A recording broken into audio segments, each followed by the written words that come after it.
You contributed deeply to the theological life of the Presbyterian Church U.S.A. You helped draft the Brief Statement of Faith, which is kind of a big deal. Well, I'm sure there must be a story there.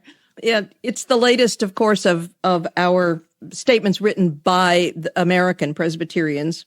Came out of our reunion in 1983, and then a process was set in place. I was not actually on the drafting committee. I was on the second committee because the process of adopting one of these things in the Presbyterian Church is a little convoluted. Formidable. Anyway, so by the time my committee received a first line of approval, and it was our job to look at all the material of comments. We had over 15,000 comments from Presbyterians around the country, and to make changes. And the drafting committee, as you might imagine, was very, very nervous about what we would do to their precious document. And some of them were really not pleased at one or two of the changes we made. But one of them I want to talk about is, I think, so powerful. The last section on the Holy Spirit begins, in a broken and fearful world, the Spirit gives us courage.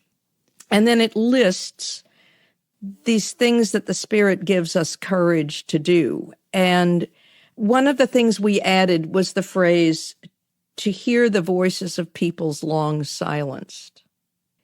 And we did that because of a man on the committee who was at the University of Dubuque, and he'd run a program there for years for Native American students coming mostly from the Dakotas who could do a BA and an MDiv in an accelerated fashion and go back to their people.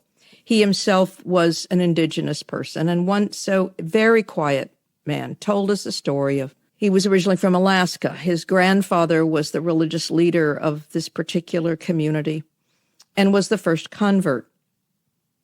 And my friend and his whole family, as they grew, embraced the faith. They were all Presbyterians. By the time my friend's parents had died, it fell to him to clean out the house, and he went up to the attic and found a trunk that he'd never seen opened. And he opened it, and inside was his grandfather's ceremonial robe, which he had put away at the time of his conversion. Wow. My friend got it out and put it on and felt his grandfather's voice. He said, that's something we need to do, is hear voices that have been silenced but can still speak.